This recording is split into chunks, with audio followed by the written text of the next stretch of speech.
can take it away. Thanks very much, Jillian. Hello, everybody.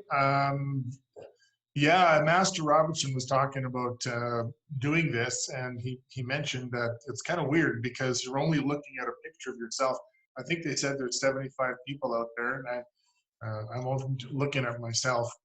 But in any event, I have no idea what level of experience people have. I don't know if there's a bunch of newcomers to the business, a bunch of experienced people. So you may find that I'm repeating things that you already know, but maybe that's going to be helpful in that you can say, okay, other people are doing that. I guess it's a good idea.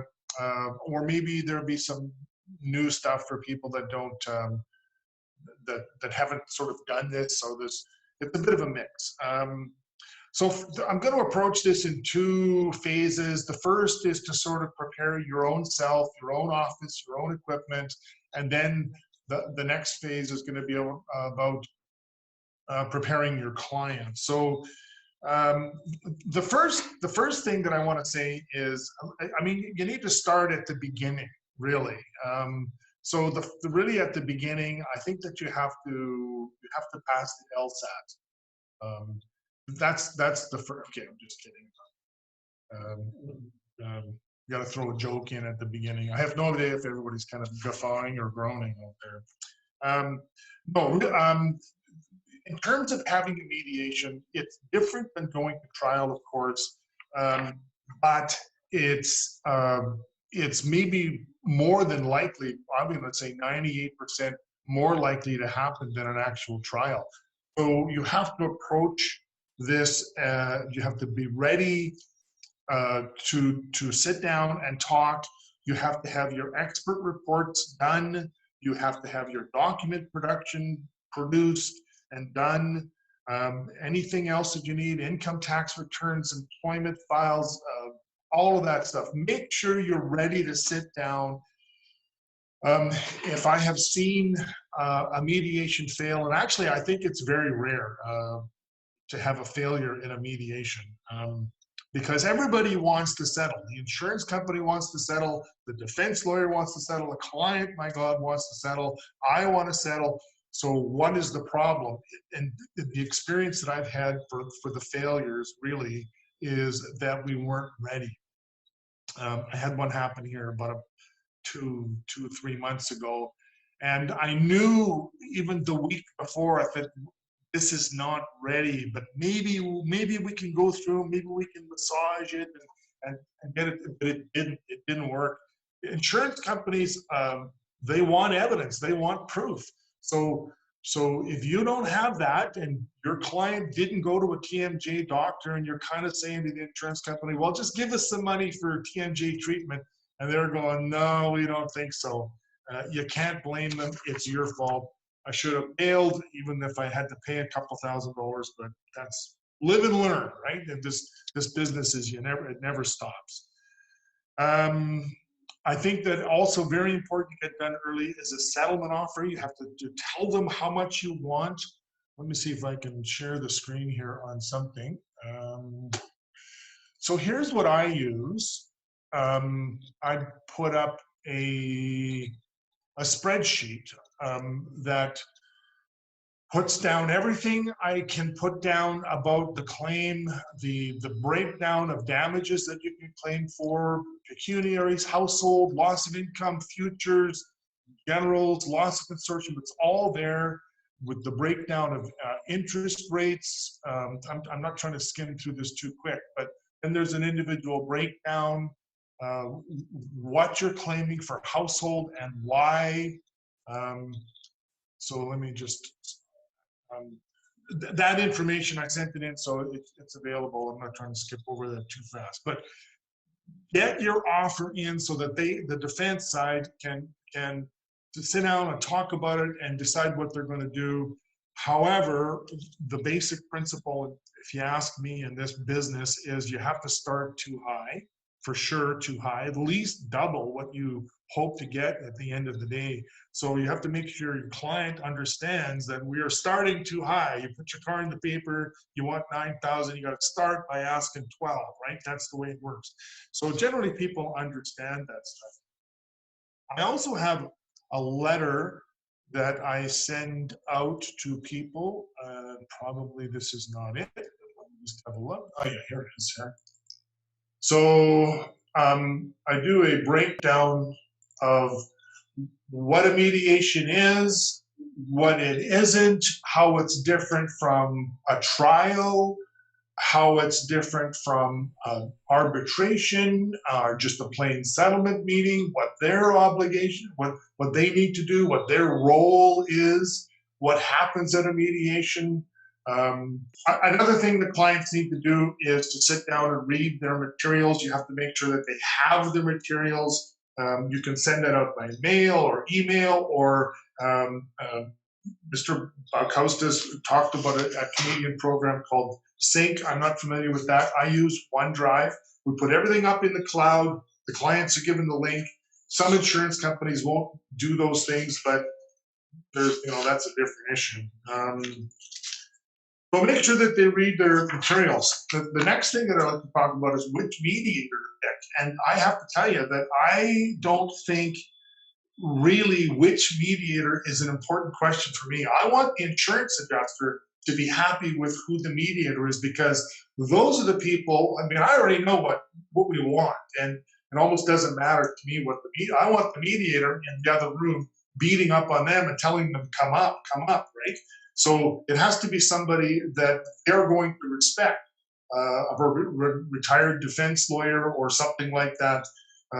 Often they'll say, well, which mediator do you want? And I'll go, you guys pick whoever. I'm happy. I think most mediators are good. I've never met one that I didn't think was trying to do the best job they could. Also, I echo the comments earlier about equipment. In your own office, you have to have proper equipment. You can't be, like, I'm on a pretty much brand new computer here right now. You have to make sure your camera works, your audio is working, and so on and so forth. Also, you have to make sure you have Zoom or WebEx or one of those other programs on your computer, so that you're not sort of trying to do it all the morning of the mediation. And also the sharing screen, I don't know what happened there, but maybe I'll share this. It's the world-o-meter of coronavirus at the moment. I want to stop that. You need to be familiar. Well, there you go. And I blew it. So, I don't know why that didn't work, but it didn't. So you need to be familiar if you want to put a document up, make sure it's working. Another thing that I like to do is have a backup laptop for the client. I have a client that we give it's a questioning, not a mediation, but we have a questioning coming up in about 3 weeks, and she doesn't have a laptop. She doesn't have a computer. So I said, well, I've got this old laptop here. The sound isn't very good. So if you have a set of headphones, that would work. And yeah, please, absolutely. So, make it easy for the client. I think that the mediator needs to be the host, and we've already talked about breakout rooms, and that's very, very useful, I think. To my knowledge, WebEx doesn't have that option. I've looked and I can't find it, but Zoom does. But some insurance companies won't use Zoom. But where I was going with that, I said the host of the meeting has to be the mediator, because they're the ones that set up the breakout rooms and go back and forth. You and your client are in one room, the adjuster and the other lawyer are in the other room, and the mediator can go back and forth and talk with each group. I think it works great. It's actually, other than a couple of starting jitters, which I've noticed that the clients can have, and I'm kind of coming to that in a minute. So in any event, there's a lot of stuff to prepare for in advance. Again, don't start 5 or 10 minutes before the mediation's about to start. Get this stuff done in advance. Right, so comfort levels and preparing your own client for mediation. Everybody's got a level of comfort that they might be nervous to begin with. I think that you with the virtual mediation, what I've noticed, I've had 3 of them so far, what I've noticed is the clients have tended to clam up. They don't talk as fast or as well or as deeply, if I can put it that way, as they do in person. That I've noticed that. They kind of humble and haw. So you do need to make sure people understand that this is it's a real meeting. The only difference is you're talking to a camera or a computer screen with a picture of you on it. So you work with the client a bit more than I think in a regular mediation where everybody's in the room, because it's different. It's different. I haven't quite figured out why. Zoom is the program I recommend, it mostly because it does have the security. There was some problems with Zoom at the beginning. As you may notice, there's a number that you can just punch in if you're on Zoom, and you can join a meeting unless the moderator has got you blocked or puts you in a waiting room or has to give you permission. So there was a story of some church that sent out an invitation to come and join their meeting, and somebody got on there, and played havoc with it, started putting up, putting up pornographic pictures, and everybody in the church is, oh my God. So, but I think that you could probably do that with WebEx too. They have, so why they're down on Zoom, I don't know. I think it's a great program.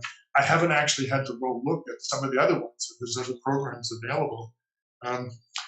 So we had one of the mediations we did was it was TD Insurance, and they said nobody is going to use Zoom. Nobody. So that's coming from Toronto, so you can't tell them anything. So what we did was we had the plenary session with WebEx, and then we shut down WebEx, opened up Zoom, and then me and the mediator and my client were able to communicate like that. And he just goes on the phone with the defense lawyer that, if anybody's able to just be flexible, then you can make this work. You have to make sure you send your client the mediation brief, your own brief, and the brief of the defense. Make sure that they've read that stuff beforehand. Again, they might wait until too late. They might start reading it the morning of, and that's just, there's not a lot of time when you're really, yes. So we should do a test run with your client, because a lot of people people know about Skype and people know about FaceTime, but they may not be familiar. I mean, the first time you go to click on the link, you get sort of taken through a bit of a maze. You got to click audio, you got to click video. So make sure that that's not something that they're sort of stumbling through, trying to figure it out at 5 to 10 the morning of the mediation. Do a test run beforehand. And also, I understand that, well, there are demonstration videos on YouTube. Just click on YouTube, go WebEx or Zoom, and it'll take you to a number of different videos that show how it all works and so forth. So make sure your client understands the program using chat. You can send secret messages back and forth. Just make sure you're only talking to the client. You don't send it to somebody who shouldn't be looking at it. I also like to encourage the client to prepare a talk in advance. I think that they need to, rather than write something out, you don't want to have them reading something, but make bullet points. And people tend to ignore this. They don't understand that suddenly they're going to have a camera on them, and they're going to start to panic, right? And they don't. So you also should be kind of like you're putting them up for direct examination. Have some questions, have some thoughts, direct them to this report or that report, or what they didn't agree with in the defense medical guide, and that sort of thing. In terms of a framing of the screen, don't have a lot of backlight. If your client's got their camera pointed or their computer pointed at a window, make sure they move it so that there's not being all washed out in the light. Make sure that they speak into the microphone directly, because if you're off to the side, and the camera, the mic, maybe not. I think they're a bit directional, those microphones. Make sure there's no noise in the background. I think I'm treading on Bob McBain's materials here, but that's important. Make sure there's no kids or dogs screaming in the background. make sure, I think that you should have, this is my aggressive tie for today. You can see there's a Chinese dragon. It's my war tie. So if I want to be aggressive in a mediation, this is what I wear, as opposed to the blue one. Thanks, Mark.